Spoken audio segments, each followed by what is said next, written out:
That sound means you're back on the air with the restaurant brokers, Eric and Robin Gagnon, and we just finished a great discussion with some restaurateurs that said, no, 4 walls, not good enough for us. We're taking our products nationwide and even globally into retail locations. Now, you know, this is the time we're going to give you the inside scoop, so turn up your radio while we serve up some restaurant reality. We're going to tell you the unbridled truth about getting your products out the door and into distribution. Eric? Robin, when we were on the way to come to the show today, I was really excited because restaurant retail is something that I know many of you have on your to-do list, or something that you want to do. And I think today we uncovered a lot of things from our 3 CEOs, from Davios, the Chef Shell, and Atlanta Bread Company, because they said some things that can be quite helpful if you're looking to go into retail. Today on Restaurant Reality, we want to get one step closer to you, to crossing off that list. And if I think of one word right now that probably is going to be resonating with that, is patience. I think patience is something that you're going to have to do. It's a lot harder than it sounds. When you're talking about players with 3,000 locations and overseas operation, it can seem like a simple process, but there are some pitfalls, and you need to understand them before you get going.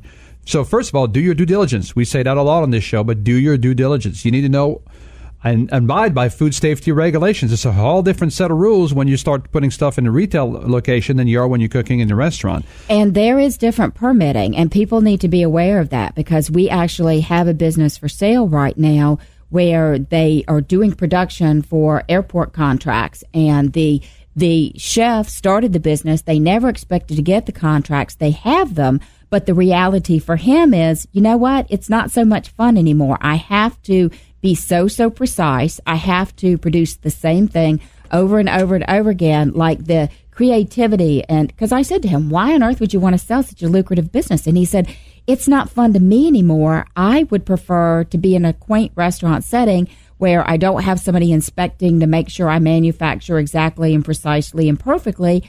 I love just getting in the kitchen and whipping up something different every day. So it's not for everyone. You might think it is, but it's not for everyone. Yeah, another big thing that you have to consider that our panelists talked about today is margins. Because, you go to your restaurant and you buy you sell, if you're a Mexican restaurant, you sell salsa and you get 3 ounces of salsa for $5.95. That's a very good margin. And now if you have to sell a 16-ounce jar of your salsa on the retail and you get $1 for it, you may say, wait a second, this is not. So it's about volume. It really is about volume, but it's also an adjustment, how you're going to produce and how you're going to work with that. But like to Robin's point a minute ago, you don't have to reinvent the wheel. You don't have to build your own USDA kitchen. There's a lot of people out there, Robin, that will probably produce for you that you have to work with, right? And you have to weigh that, because you look at those small margins, and some advice that everybody on the show said today, start small and figure it out, because you may get that Whole Foods contract, but it's often just a small regional deal. And what you have to do is understand the process from that, leverage it, and grow within the chain. But don't go out and build yourself a line capable of 52,000 muffins a minute or whatever that crazy number was. Let somebody else produce for you, but have absolute perfect control over what they're doing, because that good manufacturer is a big deal, right?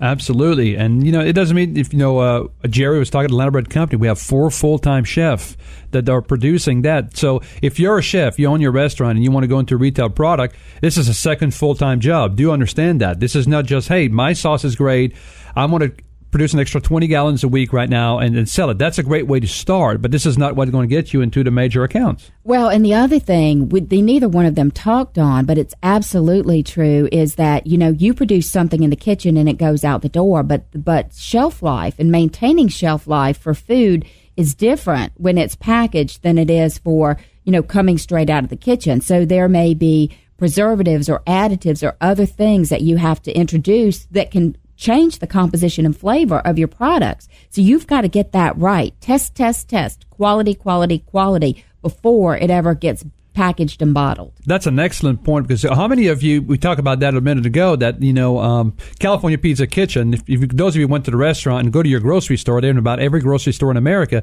then you take that pizza home, put it in your oven, cook it for 20 minutes, and you take it out, it does not taste the same. Because one of the things our panelists said today, you don't have the same oven they do. You don't have the same preparations you do. It's not going to be fresh off. So it's going to be pretty close to what you're expecting. But if you're expecting a restaurant field pizza in your home, that's not going to work. Your expectation is flawed.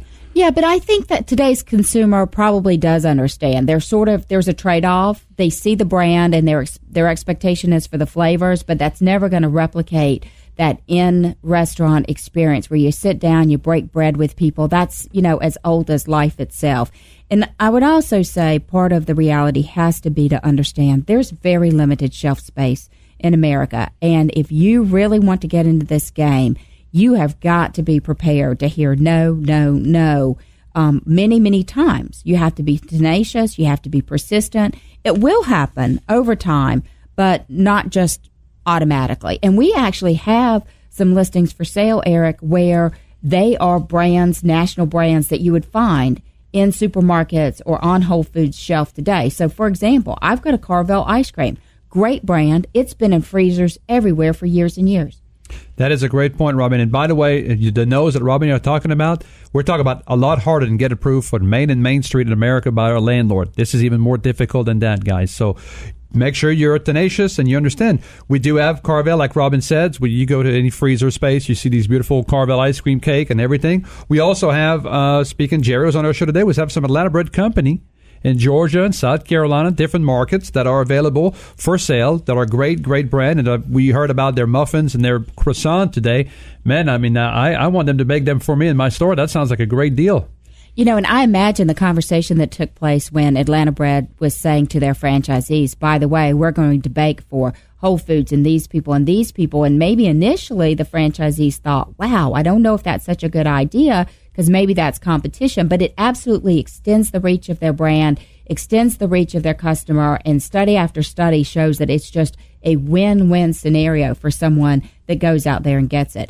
And you know what? That listing I was talking about, Eric, I do have a listing near the airport, and this particular restaurant is it's a catering business.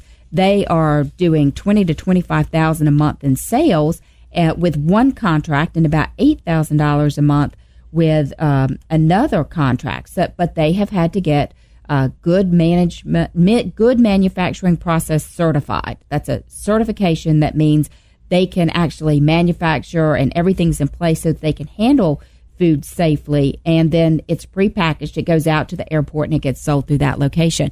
That is a great listing. I love that listing. It's obviously nearby the airport. So those of you on the south side of town may want to pay attention there. It's $125,000 and it is on track for sales this year of about $380,000. And they did all the heavy lifting. They got the contracts. They went through the effort to get good manufacturing process certified. So the opportunity is really unlimited then to expand that. So if you heard today's show and you said, you know what, maybe the part of the restaurant business that was for me is in the retail distribution channels, that could be a great listing. And Robin, you were talking about the Hartsfield-Jackson Airport, the largest airport in the world nearby Atlanta, Georgia. Is that correct?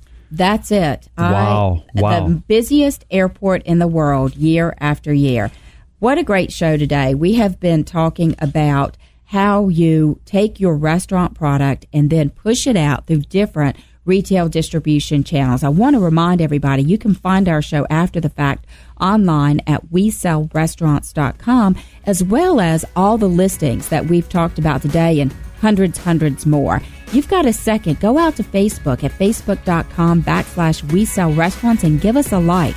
Go on to Twitter, where our Twitter handle is @SellRestaurants, and we're on LinkedIn as well. We Sell Restaurants is your industry authority and source for information. We are the restaurant brokers, Eric and Robin Gagnon.